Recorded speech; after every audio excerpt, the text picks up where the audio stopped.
Hello everyone, আজ বুধবার। আজ আমার ক্লাস আছে সরারহাট জুনিয়র গ্রুপদের, তাই ক্লাসের উদ্দেশ্যে রওনা দিলাম।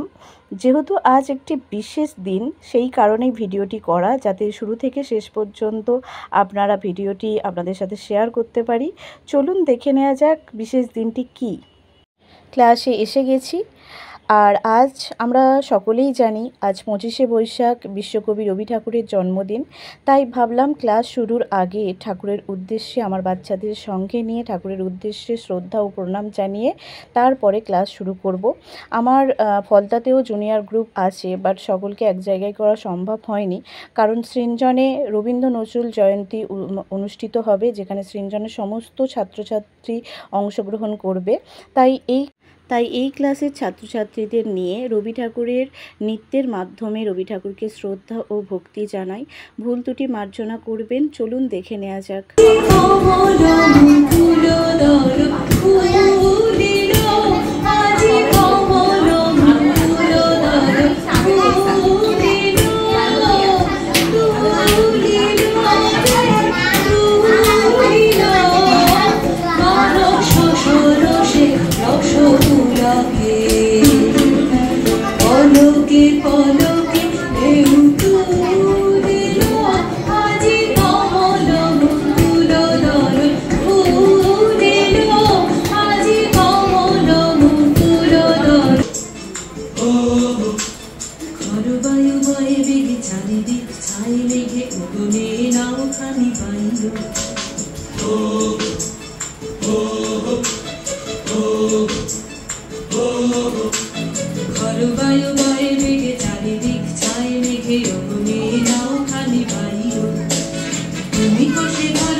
জানি ফটোটা দেখে হয়তো অনেকে অনেক রকম মন্তব্য করবে, কিন্তু আমার বাচ্চারা আমার কাছে এটাই আবদার করেছিল যে তাদের জন্মদিনে তারা যেমন আনন্দ করে, কেক কাটে, তেমন রবি ঠাকুরের জন্মদিনেও তারা রবি ঠাকুরের উদ্দেশ্যে নাচ করবে এবং রবি ঠাকুরের উদ্দেশ্যেই তাই কেক কাটবে। তাই তাদের আবদারে এত আয়োজন।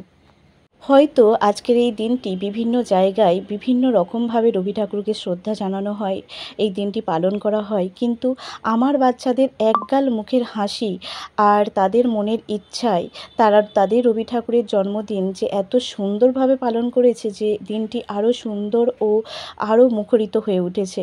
বললে বিশ্বাস করবেন কিনা জানি না, কোনো কল্পনা ছাড়াই এত সুন্দর আয়োজন। আমি ক্লাসের কাউকে ফোন করে বলিনি বা বলা হয়নি যে আজ দিনটি এইভাবে আমরা পালন করব। কোথাও তাদের ইচ্ছা এবং আমার ইচ্ছা এক হয়ে গেছে, তাই দিনটি এত সুন্দরভাবে পালন করতে পারলাম। সবটাই আমার অভিভাবকদের সহযোগিতা ছাড়া সম্ভব নয়। আজ এতটুকুই। ভিডিওটি কেমন লাগলো অবশ্যই জানাবেন।